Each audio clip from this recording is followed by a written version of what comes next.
I am so excited to introduce my next guest. This brother is literally a legend, and that he's still so young, and he has been in the game for a minute. You know his name, you know his face. His name is Mario Van Peebles. You remember your pa? Oh, yeah. They hung him for teaching me how to read. And then they told me to call some old white priest father and the slave owner master. Yeah. And they told me that by law, I had to take the master's last name. Right. I said, with all them laws, I'm gonna grow up to be outlaw for sure. This is Mario Van Peebles' latest project that hit theaters today. It's called Outlaw Posse. He plays an outlaw who comes out of hiding to claim long overdue reparations. Peebles describes himself as a filmmaker trying to raise just a little consciousness through his work. He does a lot more than a little bit, though, and he doesn't wait for anybody to create projects for him. This man writes, directs, and stars in his stuff, and that's what he did with this amazing film. So now, without further ado, I am joined by the man, the maverick, the icon, our dear brother Mario Van Peebles. Sir, welcome to the Griot.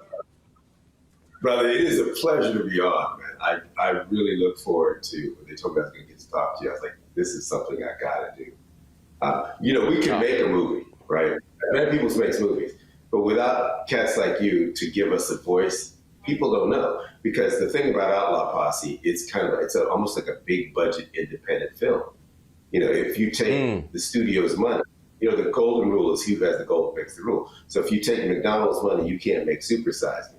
And with the kind of things that I wanted to say about our history in the West, I couldn't take the studio money and make Outlaw Posse. So without you giving it a voice, folks won't know. So I'm really glad to talk to you, man. Oh, man, that means so much. And I love your vision of saying, I don't want to just make money. I want to actually create art, and I actually want to impact consciousness. What was your thought process in doing this particular project? I mean, a lot of people talk about reparations. They talk about justice. But the idea of using black cowboys as a vehicle to tell these kinds of stories, why? Well, first of all, you know, if you don't understand or don't know your history, it's hard to know where you're going. If you don't know where you've been, how do you know where you're going? And where we've been is that the first 44 settlers of Los Angeles, I think almost 26 were black, but almost 1 out of 3 to 4 cowboys was black. The very name cowboy, they called us boys, you know, in a derogatory way, no matter our age. Yeah. So and we'd get the dirty job. So it'd be like, hey man, take care of the horses, boy, take care of the chickens, boy, take care of the cowboys. The white guys like being called Rough Riders.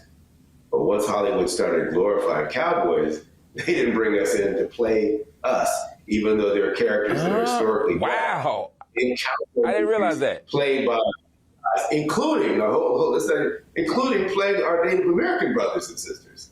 So I call it cowboys and colonizers. So a lot of us don't know.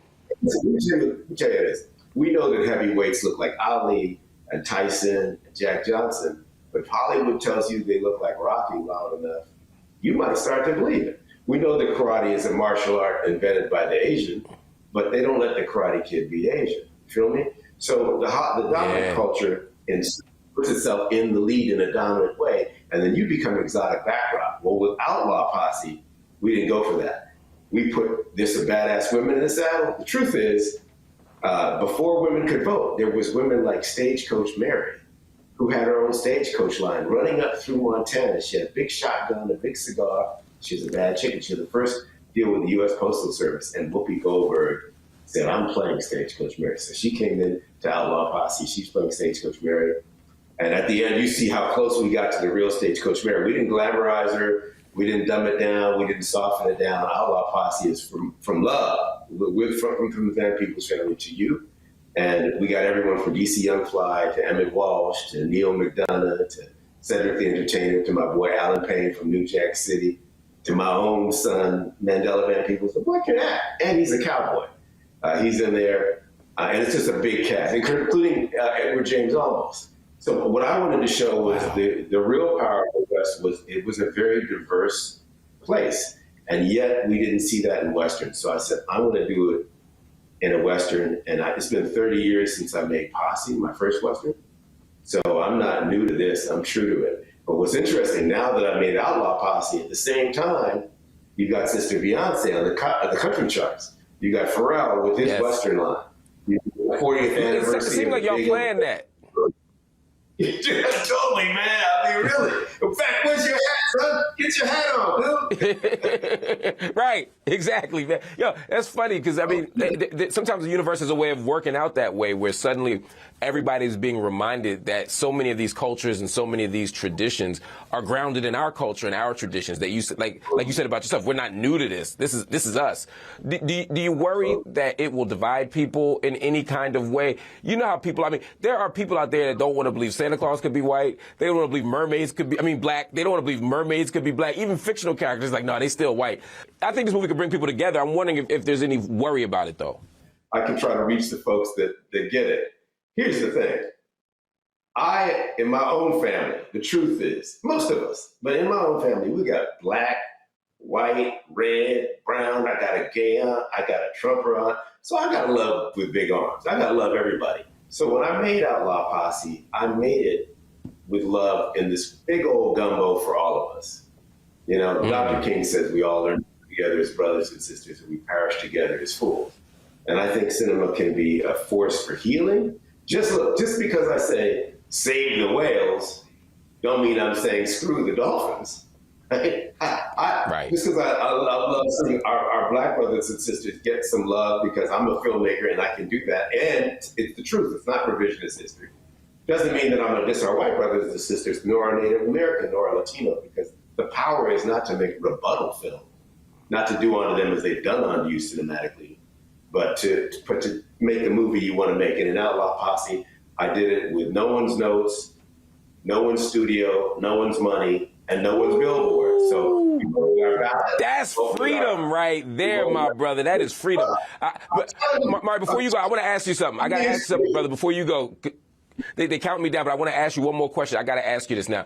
You mentioned Mandela, your son, and of course we love the name, and I love that you're keeping this tradition going. He's in the film, and you say he can act, and parents be proud of their kids, but this boy really can't act. What was it like? What was it like to have that experience? I mean, you're again multi-generational Van Peebles making art. What was it like making this project with him as a part of it? Brother, let me tell you, it's a great question. It's a line that Stagecoach Mary asks us in the movie. Whoopi Goldberg says to my son, she says, boy, you know you're lucky.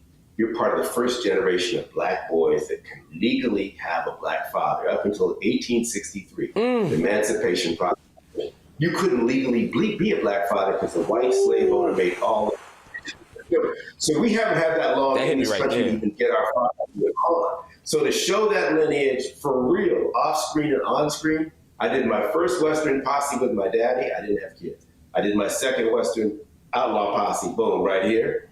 And I didn't have my dad. But we've got the lineage. And I realized the other day, my daddy gave me my first lines ever in a feature film. And I gave him his last lines ever in a feature film. I said, man, this is a moment. Wow, brother. That's more beautiful than I could even articulate, man. I'm so proud of the work you've done. You've been a hero to me. You've been a legend to us in our community, as was your extraordinary, legendary father, and I don't doubt that your son is on the same path. The project looks great. We appreciate you. We love you, brother. Please come back soon and talk to us again. Comes out March 1st, Friday. You got to see it opening weekend, because if not, they'll show you something else that's dumbed down. You got to see it opening weekend. That is... Yes, amen. Yo, the doors of the church are open on that one. Everybody, we say we want these kinds of movies. We say we want these projects, y'all. We got to watch them. Yes, sir. Brother, thank you for having me on, Marc. Always, brother. Love you, man. Everybody, for sure. For real, soon. Okay. Everybody, make sure you check out this project. We want to support. We want to support black art. We want to support black movies in particular. We often say we don't get the kind of movies we want to see out there, but when they come out, we got to support them. We got to be there opening weekend, making those numbers look good so they can have proof that we go to movies too, that we support our own too, that we care about this tradition too. If you do that, we'll get all the art we want.